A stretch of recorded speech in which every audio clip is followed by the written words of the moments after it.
So this is not over yet, and our efforts towards doing whatever we can to pressure our governments, our international organization to stop these operations is still very acute, very urgent, and every day is too late in many ways. But it is also important to talk in a way on the day after. And I think that there are 2 days after, so to speak. There's a day after in the not so distant future. If we're looking towards a year or 2 years from now. And there, I'm afraid, whatever one can see from our vantage point today is not very promising. However, the Israelis would declare the end of the military operation that they have started 6 months ago, and given the fact that probably they will not be able to defeat the Hamas the way they wanted, or as they called it, to uproot the Hamas from Gaza, and given the fact that the international community would not change dramatically its position towards Israel, and without really knowing how the current conflict in the north of Israel between Hezbollah and Israel would unfold, given all these elements, it seems that the next year or two are a bit, would be the same as this year, if not worse in many respects. Unfortunately, it's a very dark prediction, a very pessimistic prediction, but I'm afraid it's a realistic one. So that's one day after. How exactly in that day after, the short term day after, so to speak, Israel would still be the power that be in the Gaza Strip. What would it do with Gaza? Also not that easy to predict, because there are 2 schools of thought within the Israeli government. One is led by the more messianic, fanatic, extreme elements of the government, who originally come from the Jewish settlements in the West Bank. And as far as they are concerned, this operation has to end with the return, as they call it, of Jewish settlers to the Gaza Strip, especially to the north of the Gaza Strip, and the ethnic cleansing of the Palestinians to the southern part of the Strip, and if possible, outside the Strip, to Egypt or to anywhere else in the world, if they can have their way and if anybody would collaborate with them. The more pragmatic camp within that government has a bit of a different vision for the day after. They would like to bring in the Palestinian Authority, or something similar to the Palestinian Authority, into the Gaza Strip, to replace the Hamas as the regime in the Strip, and also to annex a certain part directly, especially that part which is close to the Jewish settlements that were attacked on the 7th of October, to annex that part to Israel, so as to distance more those settlements from the Gaza Strip itself. And they hope that this operation would be supported both diplomatically and financially, not only by the United States and the West, but also by Arab countries such as Saudi Arabia, the United Arab Emirates, and other Gulf states. As for the first scenario, that the Messianic fanatic Jews want to implement in Gaza, I think that this would not work, because the Palestinian resistance would continue. And even if for a moment or two this will succeed, I think that this would hopefully accelerate the process of which I will talk in a moment, by which maybe we will see in the longer run a fundamental change in the way the international community reacts to Israel's policies on the ground.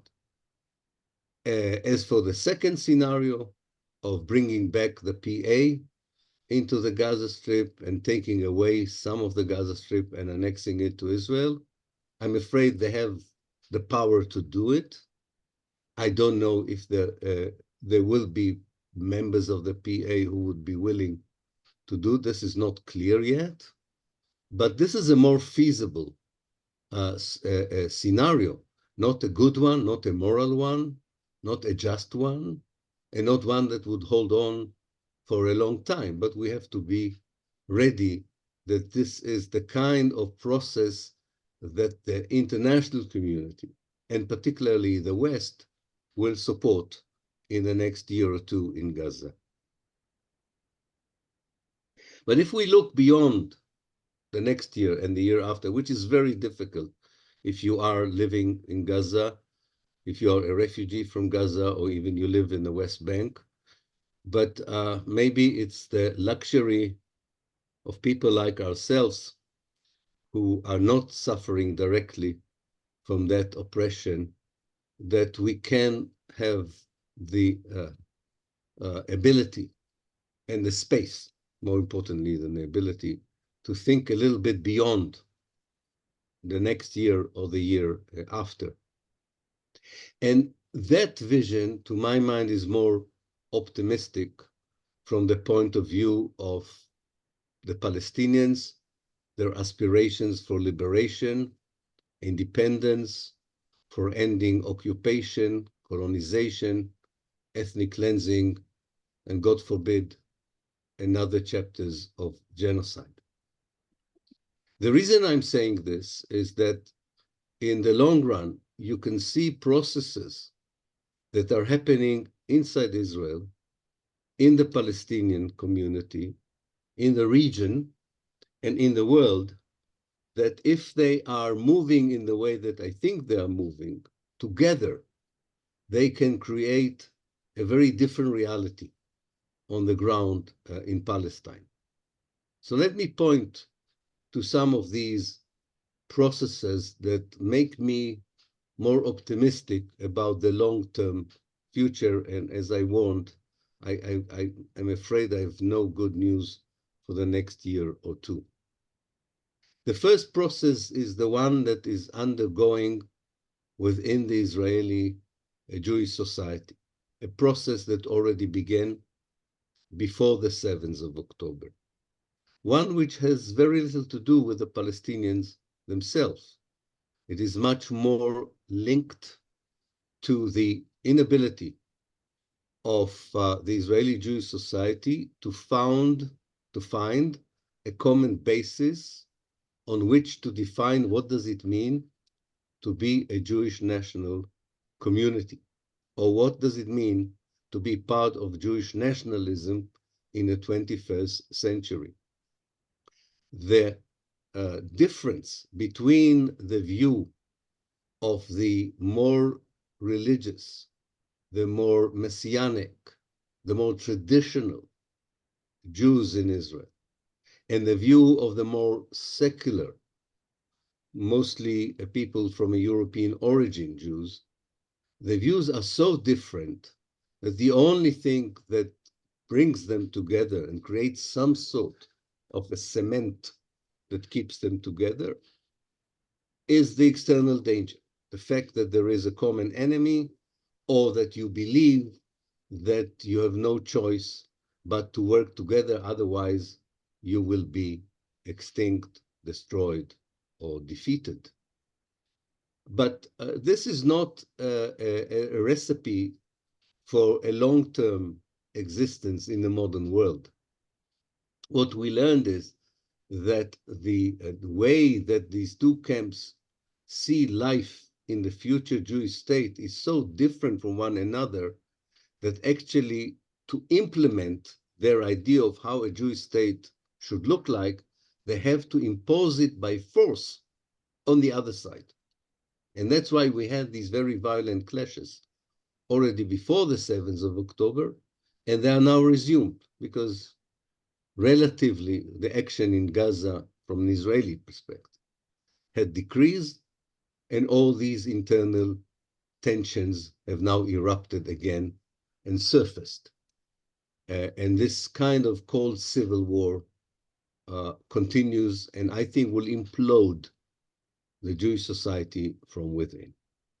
Another process that we were aware of, mostly because of the 7th of October, but actually was already very clear in 2000, when Hezbollah was able to force Israel to withdraw from Lebanon, that the Israeli army is not invincible, does not always have the power to defend its own citizens, and that for the long run, if a country wants to rely for its existence only on its military success, this is a horizon that it doesn't even matter if it is correct that Israel would always eventually come out with the upper hand in military confrontation, even if this is true, which I doubt anyway. But even if this is true, this is not something you can sell to your own population in the long run. People in 21st century don't want to think that the next 50 years are just years of bloodshed, violence, and war, and that creates an immigration in large number of people who can afford it, and lack of confidence in democracy, in politics, and you become more and more an army with a state rather than a state with an army.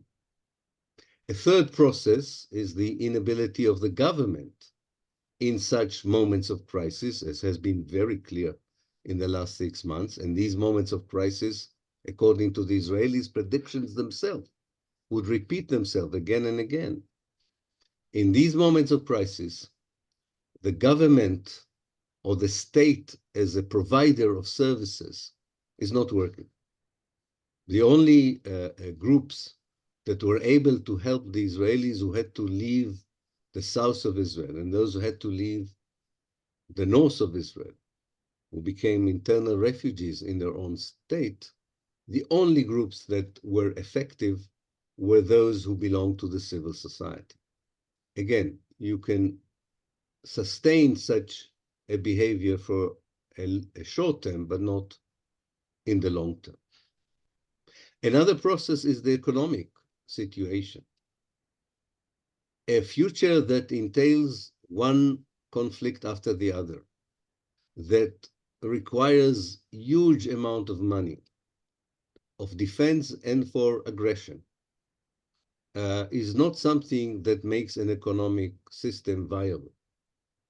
And that would come at the expense of providing services to the society on the one hand, and as we already have seen, to a lot of investors from the outside to distance themselves from investing in a state that constantly provides insecurity in terms of financial investments. You can add to this, for instance, the inability of the unwillingness of most airlines today to fly to Israel. Another process which is important is the growing isolation of Israel in the world, including in the West and even in the United States. The Israeli newspaper Haaretz had 2 consecutive reports which were very interesting. One about the level of the academic boycott on Israel, and the other one on the level of the cultural boycott on Israel. And according to these reports in the newspaper Haaretz,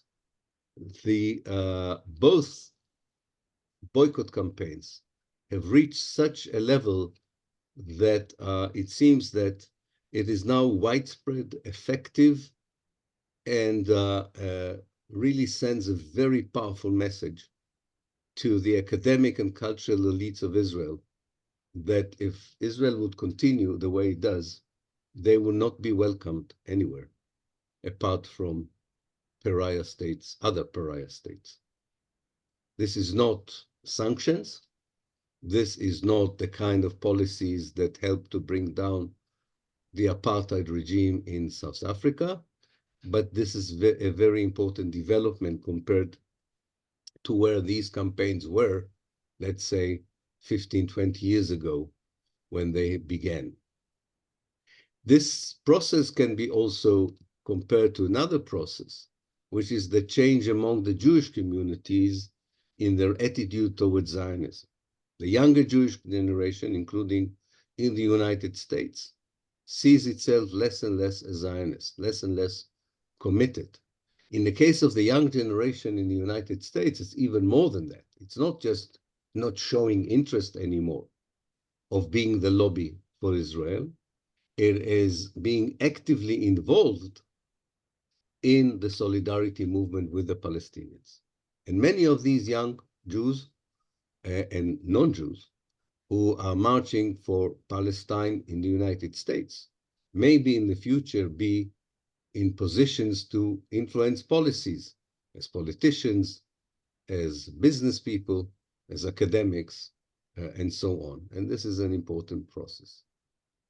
Finally, I would add to this the changes within the Palestinian society, which are not easy to detect. Because if you look at the Palestinian political scene today, you don't see any promise for the future, to be honest. There is political disunity, fragmentation. One can understand the objective reasons for that situation, but one cannot deny its existence. But I think that we tend to forget how young the Palestinian society in general is. It is one of the youngest societies in the world.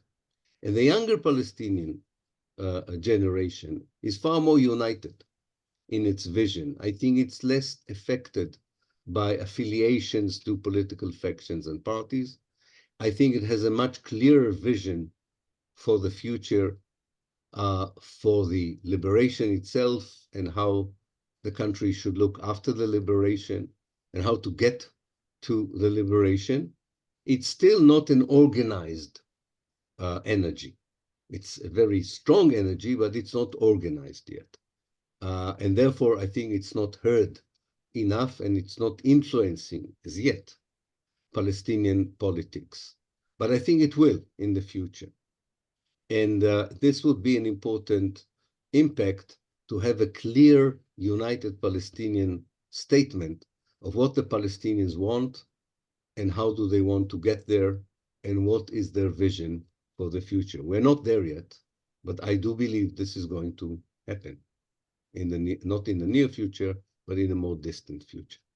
So if I take all these processes together, I see a situation by which we see the beginning of the end of the Zionist project in Palestine. I do not know, I'm not a prophet, when it will happen. I don't know exactly how it will happen, but I'm quite sure it will happen. And the question is, of course, what happens when this collapse that I'm talking about is taking place, however it will take place, because nobody can predict how it will take place. The problem is that it will create a void, a vacuum. And the question is, would, in that historical moment, the Palestinian national movement be ready to fill the vacuum? That would be very important to make sure that this negative process becomes a positive one. And another thing we should pay attention to is that these processes of collapse or disintegration or weakening can be very long and very dangerous, because the regime that is under the danger of disintegrating uses ruthless methods to keep it alive. And therefore, it's a very worrying period as well. But I do think it carries promise. There were other indications. I don't have time to go all to them. I will just mention them in a telegraphic way. I don't think the Americans would always be the dominant power, definitely not in the Middle East. It's good to look at other powers and their influence. I do think that the global societies can do more in influencing the governments, and maybe that would happen as well. But all in all, I think the more important indications are the one I have mentioned. This is something that, and with this I will end, this is not something that we should watch and wait for it to happen. For many of the processes I was talking about, we can contribute. We can be part of these processes. We are not onlookers. We are not innocent onlookers. We are part of these processes, and we should find a way of participating in making them positive and constructive processes rather than destructive ones. Because the one thing, the history of decolonization in places like Africa and Southeast Asia teaches us that it doesn't always bring good news with it or better realities for the people who live there. So I think that's also very important to be part of it, each wherever they come from and whoever they are, and not to give up the hope that our accumulative efforts would not only hopefully end very soon the horrific situation in Gaza, and let us not forget the horrific situation in the West Bank as well, but also that we should have hope that even a more dramatic process of liberation and decolonization would happen in our lifetime, or at least in the lifetime of our children. Thank you very much.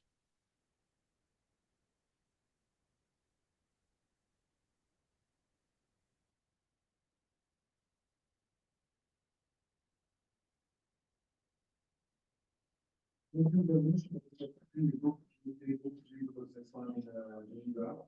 Thanks again for your intervention.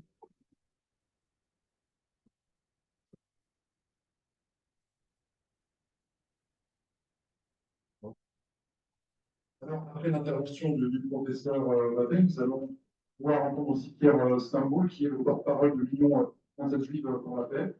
C'est le...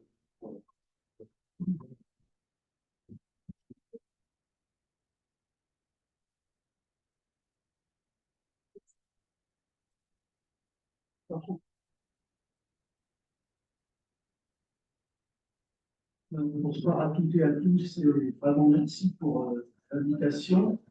C'est un petit peu difficile de parler après l'extraordinaire démonstration d'Ilan Pappé, mais je vais quand même essayer. D'abord, une présentation. L'Union juive française pour la paix, nous existons depuis 30 ans maintenant. Au début, sur la position pas de crime en notre nom, et puis très vite, les mots qu'il faut mettre sur la guerre qu'Israël mène contre le peuple palestinien. C'est clair, ces mots sont parfaitement définis dans le droit international. Ces crimes de guerre, crimes contre l'humanité.